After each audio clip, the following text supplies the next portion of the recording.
Assalamualaikum warahmatullahi wabarakatuh. Video ini ditujukan untuk memenuhi tugas rangkuman mata kuliah Tata Kelola dan Manajemen Risiko yang disusun oleh kelompok 5.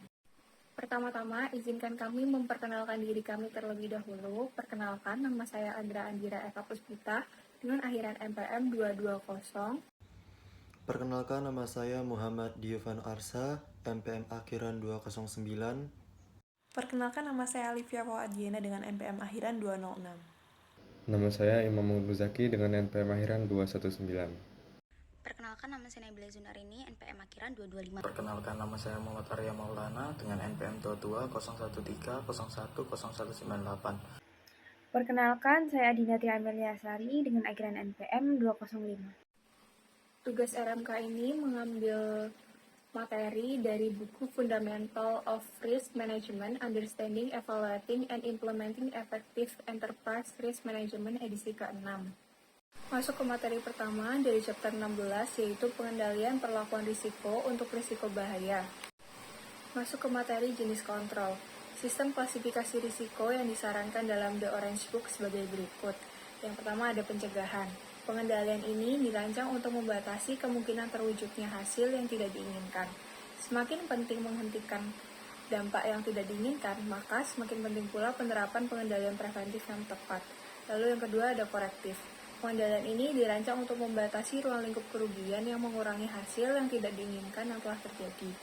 Mereka juga dapat memberikan jalan lain untuk mencapai pemulihan terhadap kehilangan atau kerusakan. Yang ketiga, petunjuk. Pengendalian ini dirancang untuk memastikan bahwa hasil tertentu tercapai. Hal ini didasarkan pada pemberian arahan kepada masyarakat tentang bagaimana memastikan bahwa kerugian tidak terjadi. Hal ini penting, namun tergantung pada orang-orang yang mengikuti sistem kerja aman yang telah ditetapkan. Lalu yang keempat ada detektif. Pengendalian ini dirancang untuk mengidentifikasi kejadian ketika hasil yang tidak diinginkan telah terjadi. Dampaknya menurut definisinya adalah setelah kejadian, sehingga hanya tepat jika kita dapat menerima bahwa kerugian atau kerusakan telah terjadi.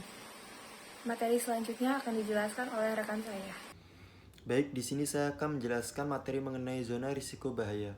Meskipun 4T dalam respons bahaya dapat diilustrasikan dalam matriks risiko sederhana, pilihan yang ada tidak begitu jelas. Peningkatan kecil pada kemungkinan risiko dan potensi dampak tidak akan sepenuhnya mengubah pendekatan organisasi terhadap risiko tertentu. Zona nyaman didominasi oleh peristiwa-peristiwa dengan kemungkinan kecil atau berdampak rendah. Seperti yang terlihat, terdapat tingkat potensi dampak yang akan selalu berada dalam zona nyaman. Next. Nah, di sini ada gambaran yang dimana ada gambar di mana menunjukkan analisis yang mengilustrasikan bahwa area hati-hati dan prihatin berada dalam batas-batas akseptabilitas atau toleransi. Next. Baik, selanjutnya di sini saya akan menjelaskan mengenai kontrol preventif. Ini merupakan jenis pengendalian risiko yang paling penting dan semua organisasi akan menggunakan pengendalian preventif untuk menangani jenis risiko tertentu. Pencegahan atau penghapusan semua risiko tidak mungkin dilakukan dengan biaya yang efektif dan hal ini juga mungkin tidak diharapkan untuk masa depan organisasi dan kelanjutan aktivitas tertentu.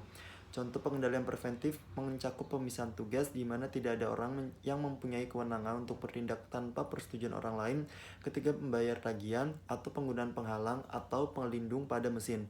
Dalam istilah kesehatan dan keselamatan, pengendalian preventif mencakup penghapusan bahaya dan menyediakan pengganti yang lebih kecil risikonya. Misalnya, bahan kimia berbahaya yang digunakan dalam operasi pembersihan dapat diganti dengan bahan alternatif yang tidak terlalu berbahaya. Next. Baik, selanjutnya di sini saya akan menjelaskan mengenai kontrol korektif.